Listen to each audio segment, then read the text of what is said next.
The Honorable Justices of the Supreme Court of the State of Iowa. Hear ye, hear ye. The Honorable Supreme Court of the State of Iowa is now in session.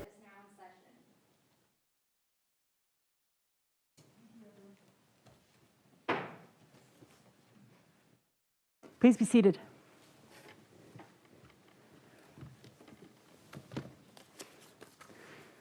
We are here this afternoon in the case of State of Iowa versus Jacob Boothby, Iowa Supreme Court Attorney Disciplinary Board versus David Applicant. Those two cases will have oral arguments. The second two cases will be submitted on the record, State of Iowa versus Joshua Uranga, and Supreme Court Attorney Disciplinary Board versus Eric Tyndall. Before we start with our first argument, I want to confirm that Justice Apple is there. I'm here. The video is not engaged. All right, just give us a second here and we're going to get that situated. Thank you. By the way, I'll take this opportunity, Justice Apple has heard this before. Today is our first day to reconvene as a court in a new term, and everyone can tell it is very different than it typically would be. If you can't tell from back there, we have dividers between us made out of plexiglass. We obviously have on our masks, or some have switched to shields during the argument. Attorneys, we have podiums with microphones in front of you so you don't have to share back and forth. We had a little trouble this morning and we had to have one side use the center one, but we think we've got it fixed. So if you wouldn't mind, hopefully, cross your fingers, it will go smooth. Let's try again. Justice Apple? I'm here. Thank you. There he is. He is participating remotely. When he speaks, his camera will automatically click onto him. So we will start with the Boothby case. Ms. Stewart, you may begin. Thank you. May it please the court, counsel, my name is Ashley Stewart and I represent the appellant Jacob Boothby. Proper scientific and technical expert testimony requires high precision and accuracy. Accuracy means the testimony and the science is hitting the bullseye. Precision means it's hitting the bullseye every single time. Together, accuracy and precision equate to hitting the bullseye in the correct spot each time, and that's what's needed for scientific testimony, specifically testimony that talks about historical cell site location data. Under Iowa Code 702, there are two areas of judicial inquiry that must happen to determine if expert testimony is required. First, is the body or the thing being testified about scientific, technical, or does it require specialized knowledge? Would it be relevant to the jury or the trier of fact? And then, is the witness qualified as an expert? Of course, here in Mr. Boothby's case, the argument is that the police officer who testified about the historical cell site data location information was in fact not an expert, and there needed to be, and it's a scientific field that requires technical knowledge. Ms. Stewart, you know, there's sort of two components here. There's this Exhibit 11 that came from U.S. Cellular, and then there's Deputy Schroeder's testimony where he went somewhat beyond Exhibit 11. From looking at the record in this case, it looks like Deputy Schroeder didn't add a whole lot to what was already in Exhibit 11 once that was in evidence. So isn't really the admissibility of Exhibit 11 more the issue in this case rather than Deputy Schroeder's testimony? I think it goes a little bit beyond that. So the first issue is whether the thing that the deputy was testifying about was scientific and technical. And here it is. I think the deputy oversimplified it by saying, you know, I looked at this document that U.S. Cellular gave me. I was able to pinpoint, print, and create my own Google map and determine where Mr. Boothby was based on his cellular location and cellular data received. But I think it goes beyond that. You have to, it's not as simple as that. It's not based on a cell phone ringing off of one cell tower. It actually goes into, what's the strength of the cell tower that's connected? Counsel, did the officer in this instance testify merely about the historical cell data, or did he actually testify about about what you're getting into now, about the strength of the tower and which one is closest and those kind of things. I don't recall that he actually testified as to those additional things. He didn't testify to those additional things, and that in itself is the problem.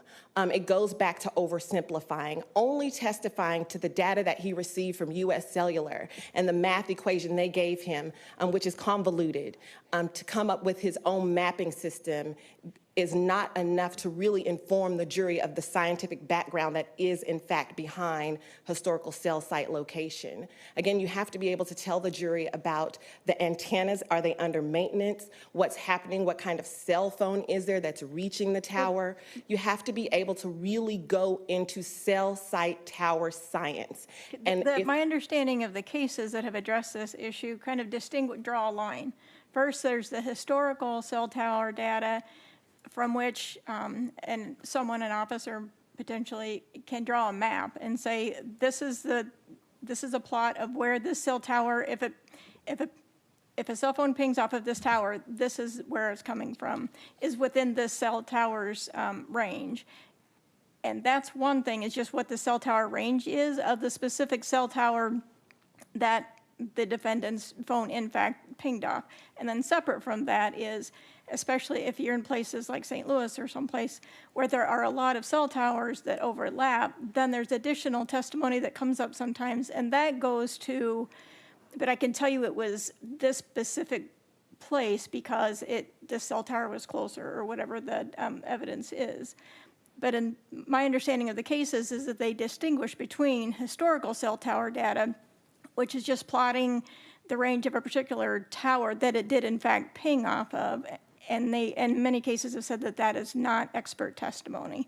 So what, are you suggesting that we consider that expert testimony as well? Absolutely. I think historical cell site data has to be within expert testimony, because just saying that a cell phone pinged off a tower is, again, oversimplifying. We have to go into whether which cell phone tower had the strongest signal. We know from science that a cell phone doesn't necessarily ping to the closest tower. It pings to the tower that has the strongest signal. I think in this case, again, the deputy made it very simple by saying he had to be in this general location because that's where the phone pinged off of. He didn't go deeper. Well, but if it only pinged off of, if he could say it did in fact ping off of a particular tower, which is my understanding that that's what comes from the records, and here's the map that shows the range of that tower, isn't that just a factual matter that he had been somewhere within the range of that tower without saying where? I think that would be an incorrect assumption. Again, just because it's pinging off the tower doesn't necessarily mean Mr. Boothby is by that tower. I think that's essentially what it comes down to. The cell phone is just looking for the strongest signal. It doesn't mean that Mr. Boothby is, in fact, near that tower at the time. Well, Exhibit 11 says, again, I think it's hearsay, but and not subject to an exception, but it came in. In Exhibit 11, the subpoena compliance specialist says, note the addresses for cell towers only. A phone could be within 3 to 5 miles of the tower. So that's in evidence, right? I mean, it could be. I think that you just need more information. I think that's what Mr. Boothby is arguing here. Just making it a simple, this is where he is at that time is not really correct. Maybe if it was GPS tracking, but it's just really mapping, which is what Justice Oxley referred to. Mapping really leans open to interpretation when it's not conveyed with the correct science. And I think that was the problem here. But counsel, isn't the answer then for the defendant to simply put on evidence showing that the state is wrong about the testimony that it's putting on? I mean, I think that could have been a possibility. He could have cross-examined this witness, the deputy, more in detail on it. He could have maybe done a motion beforehand. But of course, this is brought under ineffective assistance of counsel for the lack of those very things, that the defense attorney should have done those things at the very least. I want to talk about that issue a little bit more. I mean, the threshold question here is whether counsel was ineffective. And we have 3 unpublished Court of Appeals decisions that, to the extent they require expert qualification and that foundation be laid, it's a very, very low bar, at least as I read those opinions. So I'd like you to address those and what those cases require, and whether counsel can be ineffective for following at least what was existing law in our jurisdiction. So I believe you're referring to Garcia, Rendon, and Benson, which are those Court of Appeals cases that were unpublished. And those did set a low bar. It did say a police officer could testify.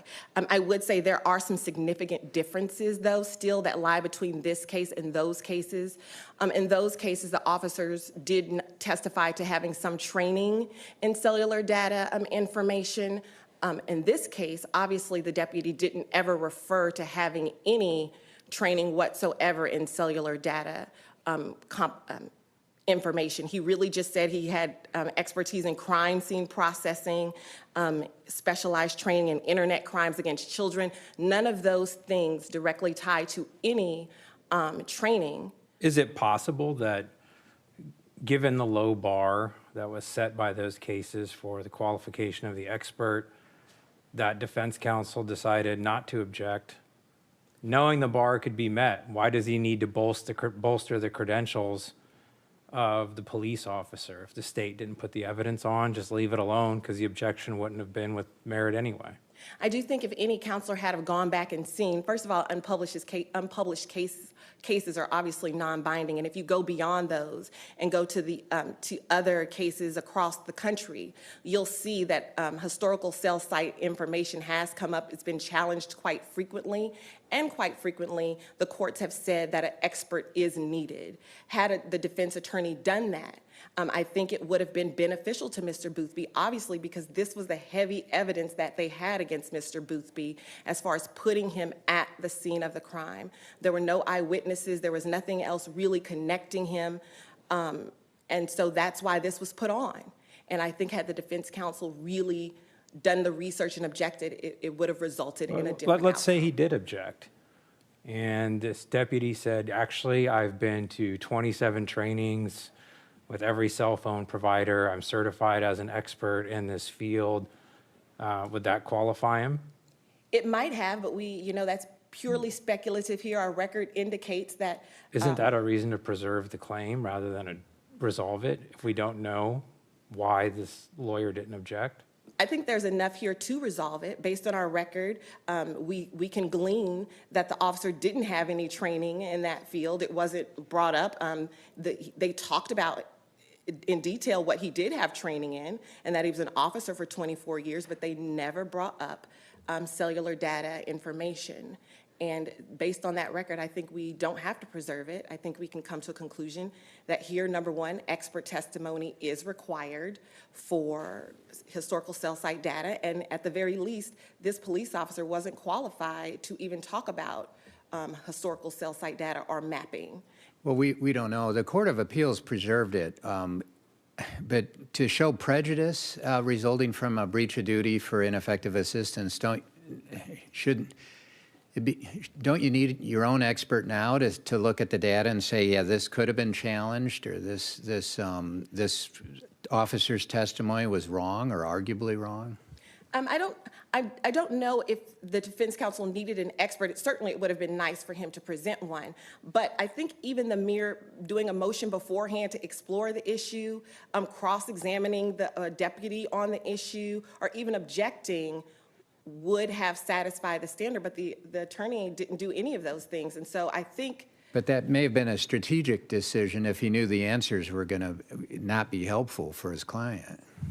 I think here, we don't have to go into, well, we can say, even if it was strategic, it still was ineffective because this officer didn't have any training. This is expert testimony. Nothing was presented to the trier of fact here about whether. Isn't that based on your assumption that he doesn't have training? I mean, you want us to reverse a case and send it back for retrial without knowing the actual record. I mean, we could send it back for a retrial.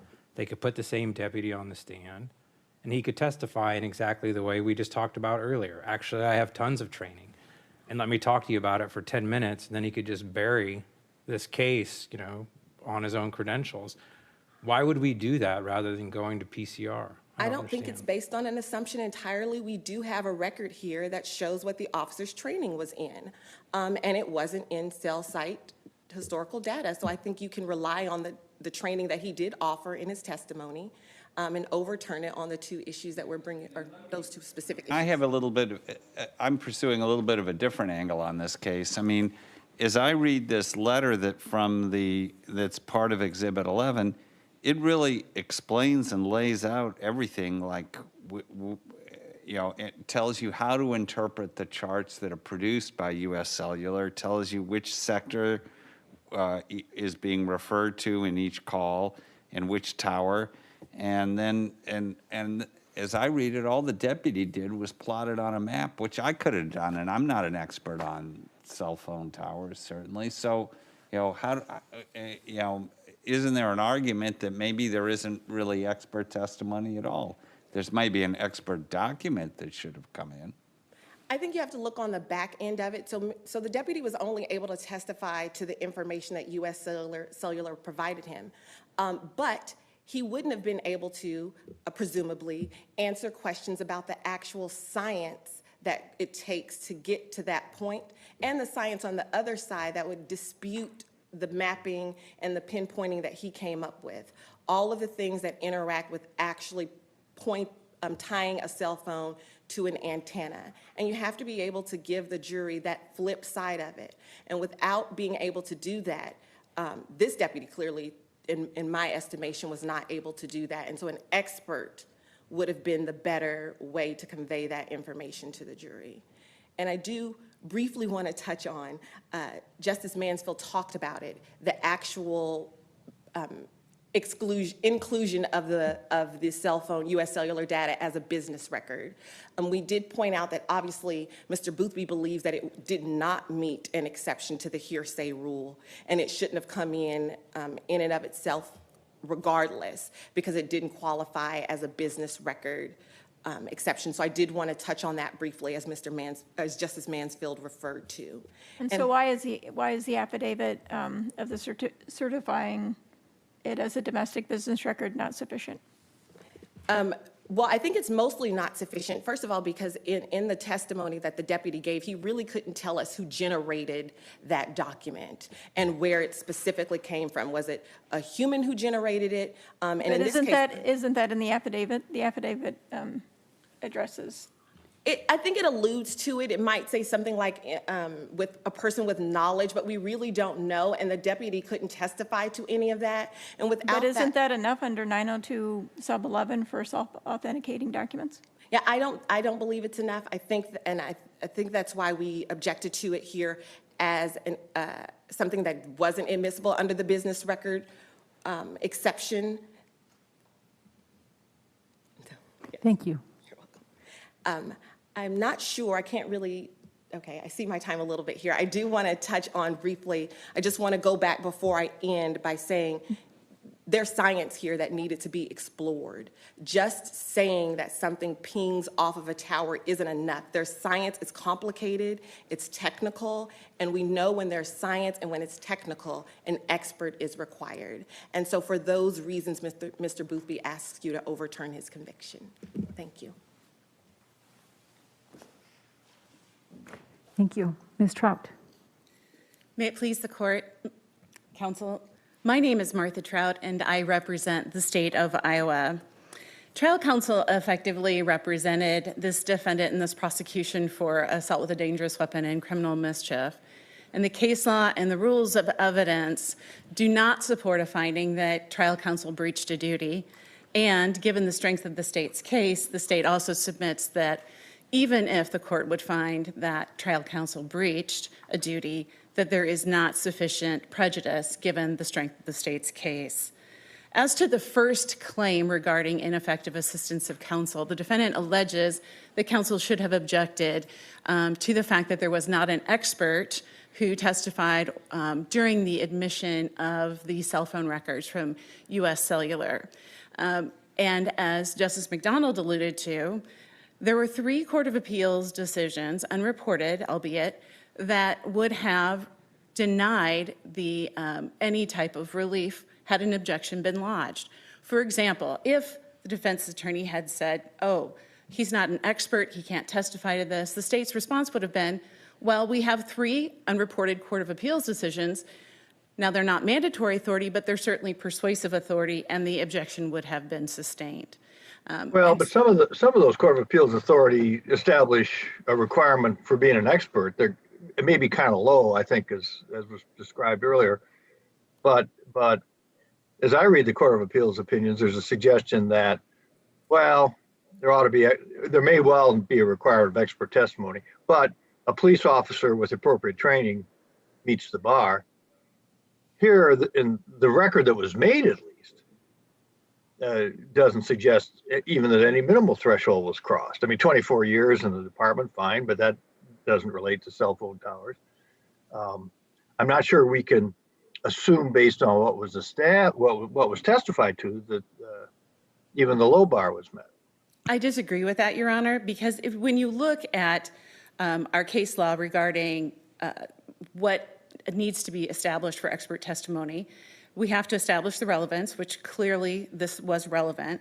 And second of all, whether scientific, technical, or other specialized knowledge that will assist the trier of fact. And does this particular person have knowledge, skill, experience, education, or training? And the state submits but the state submits that this officer who had 24 years a minimum of 24 years of experience That doesn't mean he knows anything about cell phones. He knows about investigations, Your Honor, and he knew enough to get a search warrant for these particular records, notwithstanding the fact that when you actually look at these records, it is rather self-explanatory based upon what was provided in some sort of a legend that was attached as part of Well, there's exhibits. more than Ms. Trout, isn't there more than a legend? That's what bothers me, is that the hearsay exception is is supposed to be for business type records, regularly conducted activity. And there's this certificate of authenticity, but then embedded in the exhibit is basically almost like an explanation on how these records work and how to read them that is not part of regular conducted activity. It looks like, it looks just like it might be this person taking the stand at trial and explaining them. Well, I disagree, first of all, that this even amounts to hearsay. In the Reynolds case, the court found that, well, we all know that hearsay is an out-of-court statement offered for the truth of the matter asserted. And a statement would have a declarant.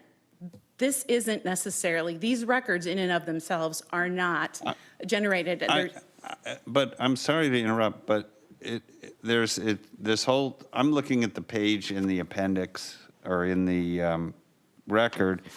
You get through the 19 pages of the actual cell phone records, the raw data. I agree, that comes in. That doesn't have a problem.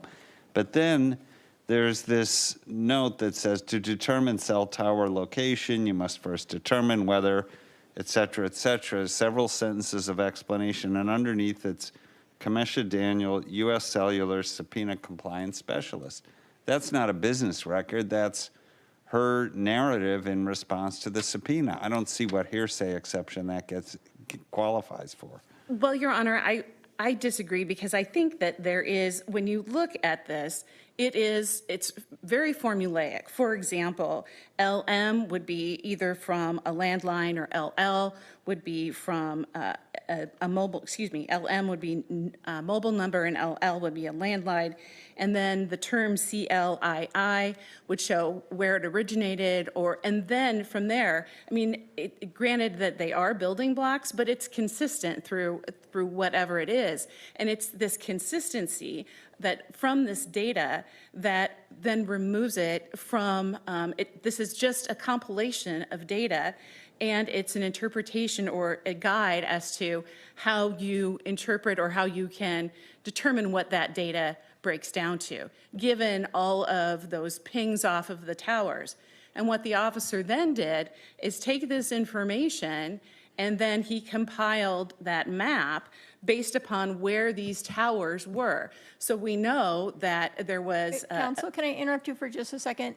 Did the officer rely specifically on these instructions, or do we know whether or not he knew how to plot that data without these instructions?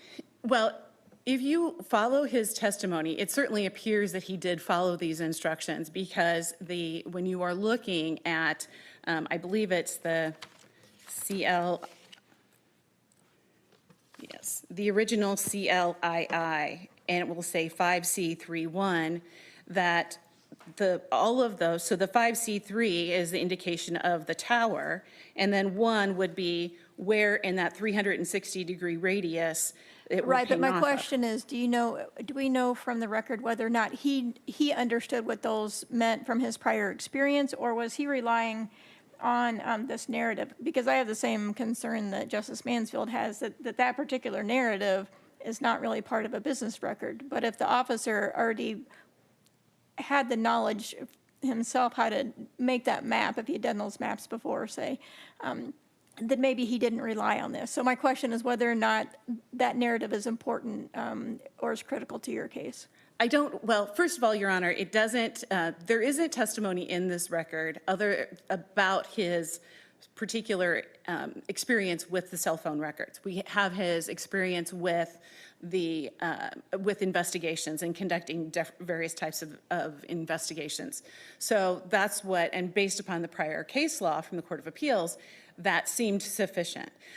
But, Your Honors, that doesn't negate the fact that even if we were to find that this was evidence that should not have been admitted, that counsel should have objected, the state submits there's quite a lot of evidence to support the finding based upon the strength of the state's case. We know that Bernadette Schell and her boyfriend were driving in early morning on November 14th. They see a car coming towards them. Can I go back and clarify one point? Is it the state's position that if the officer is just testifying regarding what's in the historical cell site information records, that the officer does not need to be qualified as an expert in cell technology or phone technology? No, Your Honor. I think that we need to, I think that when you look at the Raines case and the Leaf case, and you talk about what the expert requirements are, I think the fact that he is an experienced investigator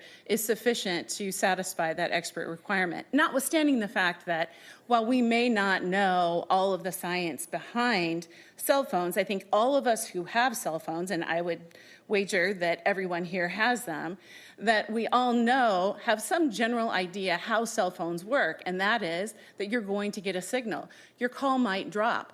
In order to complete the call, you have to have a signal. And based upon what this evidence is in the record, that the defendant's cell phone was pinging off of those towers that were near the crime scene. And so I think that given his experience as an investigator, he doesn't have to have specialized training or even a degree or even specific knowledge relative to these cell phone records that he would qualify as an he could qualify as an expert. I agree with you on that, but I want to get back to Justice Oxley's question. If that's true, why even have those 2 pages of instructions? Wouldn't the guy just get on the stand and testify and wouldn't need the instructions? Or did it come actually with the document? I guess if it's separated from it and it's not part of the regular business record, it appears to me that the exhibit was used to try and help explain it, and perhaps the officer didn't know without the instructions. Well, Your Honor, that's difficult to answer because we don't, I would assume that that information came with it based upon the fact that we have everything from U.S. Cellular would be along with that, and then that explanation. But it doesn't mean to say that this officer would not have had some experience in prior investigations, which wasn't necessarily brought out in this record, but it could have been, had the question been asked. How do you respond to the foundation argument that the defense makes on Exhibit 10? On Exhibit 10? Well, first of all, there was no objection lodged. That's why these are raised in the context of ineffective assistance, both of these claims. So if there is no foundation, then there was no objection. We have to analyze this as to whether there was a breach.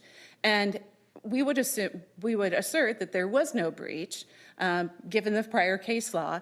But also, Your Honors, I think that this makes I think it meets the requirement that this is a business record. And we have the certificate of authenticity from U.S. Cellular that would allow this to come in. It meets the requirements of 8036. And therefore, we would establish that these records in their entirety would satisfy the business records exception. But even if you were to find that portions of those exhibits don't meet the business record exception, i.e. the legend or those explanations for what each one of those columns means, there simply isn't any prejudice in this case, because we have the victim seeing a gray silver SUV meet them in the road, then turn around, then follow them at a high rate of speed, ram them twice, and then leave. And then the victims call 911. A neighbor comes up because he's concerned about a friend who hasn't come back. And then he gives the officer the name of the defendant, Jacob Boothby. And then, after investigating Mr. Boothby, they see that he's driving this silver SUV. The officer goes to the house. He sees the silver SUV with no bumper. And then the officer questions Mr. Boothby, and he doesn't remember what happens, but then he later sends a text message to the officer that said, "I'm not saying I did it, but I'll pay the lady some money." And so when you factor all of these, when you factor this in, notwithstanding the fact that Mr. Barton, who was this neighbor concerned about his friend, had mentioned that the defendant was very upset because this friend, Shaylin, who was a former girlfriend of Mr. Boothby, and Mr. Boothby had contacted them or called 150 times and threatened Barton. Your Honors, I think that while we don't have direct evidence that it was Boothby, we certainly have an overwhelming circumstantial case that Mr. Boothby was the one who rammed Bernadette Schell and her boyfriend that morning. And for these reasons, the state respectfully requests that this court affirm the conviction of the defendant, Jacob Boothby. I want to ask one more question before you sit down. I'm looking at the cell phone records, and page 23 of the appendix refers to it as page 19 of 19, which are the cell records. And then the next two pages before there is the certificate of authenticity, or for lack of a better term, the instructions on how to read it.